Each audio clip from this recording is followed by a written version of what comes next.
Oke, baik. Hari ini saya akan jelaskan bagaimana proses pengujian asumsi klasik dalam regresi linear berganda. Tapi saya hanya menjelaskan di sini dengan data cross-seksional hasil penyebaran angket. Kenapa ini saya buat? Karena ini sering sekali digunakan data ini dalam pembuatan karya-karya ilmiah, khususnya skripsi untuk anak-anak S1. Di sini judul penelitiannya adalah pengaruh produk, harga, dan lokasi terhadap kepuasan konsumen. Pengaruh produk, harga, dan lokasi terhadap kepuasan konsumen. Jumlah variabel bebasnya ada 3, yaitu produk, harga, dan lokasi.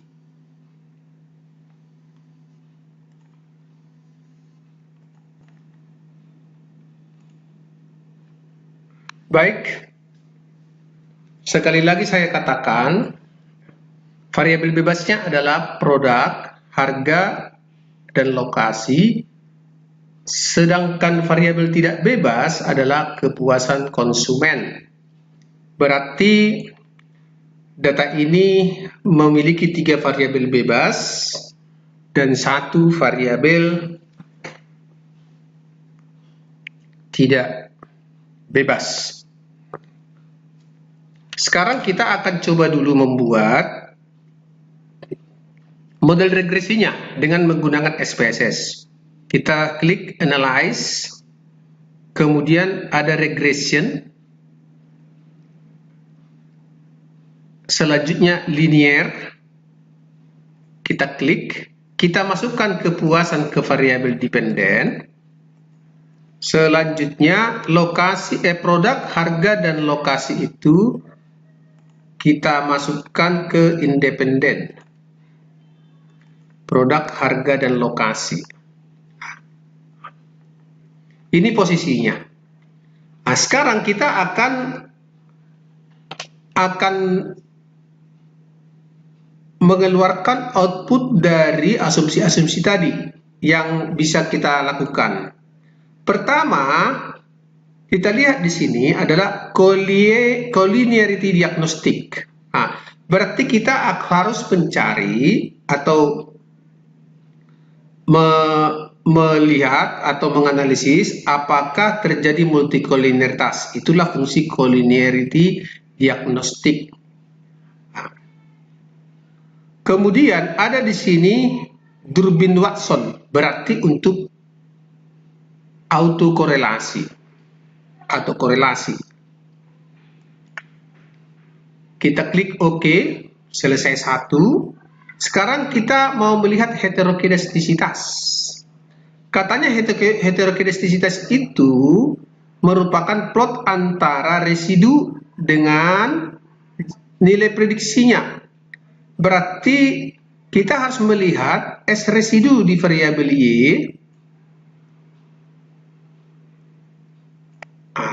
Kemudian Z prediction, nilai prediksi itu di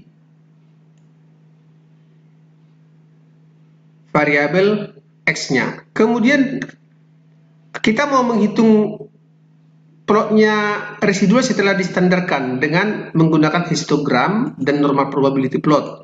Nanti bisa kita lihat nanti ini untuk membantu kenormalan juga. Ketiga adalah kita melihat residual.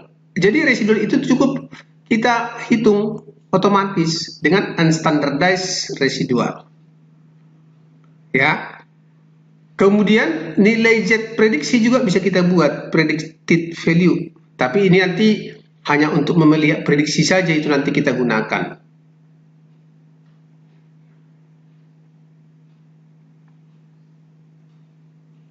Kemudian kita continue-kan. Setelah continue, kita oke-kan. Nah, inilah dia data-datanya. Ini dia data-datanya. Apakah asumsi-asumsi tadi sudah dipenuhi? Kita harus melihat. Nah, tadi dikatakan asumsi kenormalan, ya, asumsi kenormalan adalah dengan menghitung Kolmogorov-Smirnov dari residunya. Ini kita lihat residunya. Res 1 itu menandakan dia itu adalah unstandardized residual. Sementara kalau di sini adalah pre 1 adalah nilai prediksi dari Y. Ini adalah variabel kepuasan, itu merupakan variabel tidak bebas atau variabel terikat. Tiga-tiga di sini adalah variabel bebas. Sekarang saya akan mentransformasikan dulu resnya ini. Caranya bagaimana? Saya klik dengan transformasi. Saya klik transformasi. Saya compute variabelnya.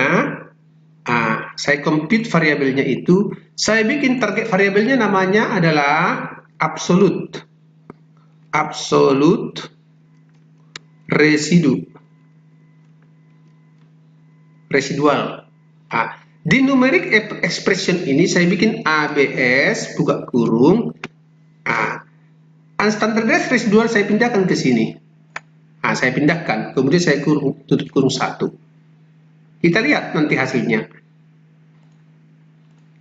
Kita lihat, dia yang negatif jadi positif. Ini absolute residualnya ini kita tambahkan, caranya kita bikin komanya itu lebih dari 2. Absolute residualnya itu kita bikin sampai 5 juga. Dia menjadi seperti ini. Jadi sama saja sebenarnya, kalau positif tetap positif, tapi negatif menjadi positif. Inilah nilai absolut residual. Sekarang kita harus menghitung apakah dia itu berdistribusi normal dari nilai residualnya. Kita lihat. Kita bikin analyze non-parametric test, kemudian kita bikin legasi dialog 1 sampel KS kita gunakan. Kita unstandardized residual, kita lihat, kemudian kita lihat normalnya di sini, test distribution normal. Kita lihat outputnya di sini. Outputnya di sini.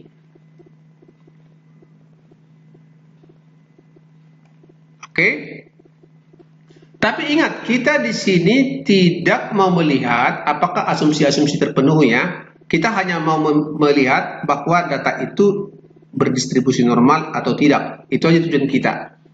Kemudian untuk melihat heterokedastisitas dengan uji Glaser, kita lihat ini. Analyze regression,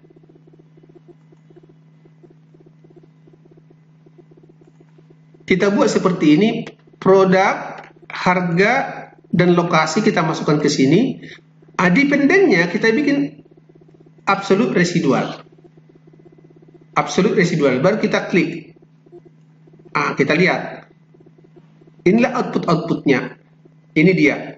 Makanya di sini dependent variable adalah absolute residual. Inilah uji Glaser. Nanti kita lihat nanti apa hasil selanjutnya. Selanjutnya adalah kita melihat autokorelasi. Udah dipenuhi tadi di sana, tapi bisa kita lakukan juga dengan melihat rantesnya. Ini namanya analyze non-parametric test, legasi dialog, rantes dari residual. Jadi semua residual kita bikin.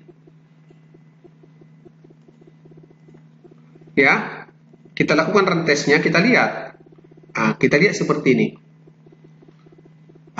Bisa juga nanti kita melihat linearitas.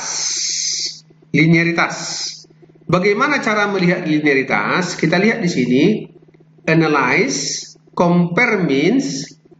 Kita lihat mean-nya itu. Masukkan produk, harga, dan lokasi itu ke independen, kemudian kepuasan ke dependen. Nah, pilihlah di sini option, baru nanti test of linearity, test for linearity, kita klik. Nah, ini dia. Jadi inilah semua output-outputnya. Sekarang kita akan buka asumsi kenormalan. Asumsi klasik. Saya coba pindah ke Word. Pertama adalah uji kenormalan data. Nah, kita lihat di sini, kita buka output tadi, kita buka, kita keluarkan satu tes histogram ini. Ini bisa juga. Nah, histogram ini kita masukkan, kita copy. Nah, kemudian itulah disebut dengan metode grafik, atau pakai ini, pakai yang disebut dengan seperti ini. Itu semua pakai untuk menguji kenormalan. Yang terakhir adalah dengan uji Kolmogorov-Smirnov tadi. Nah, ini.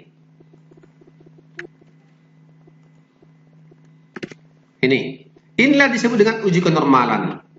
Nah, kalau kita lihat dari sini, dia tidak berbentuk lonceng karena ada yang terlalu tinggi di sini 2, akibatnya dia tidak terlalu berbentuk lonceng. Nah, makanya dikatakan kalau metode grafik itu relatif, cenderung subjektif karena tidak pasti, tidak terukur dia. Nah, hal yang sama di sini juga, dia ada di sini terlalu jauh, tidak bersifat acak. Nah, yang paling jelas di sini, kita lihat di sini, uji kenormalan data. Kita ketik di sini uji kenormalan data.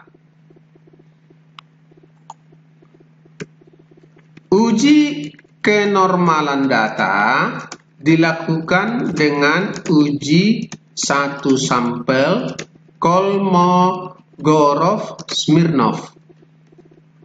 Nah, dari data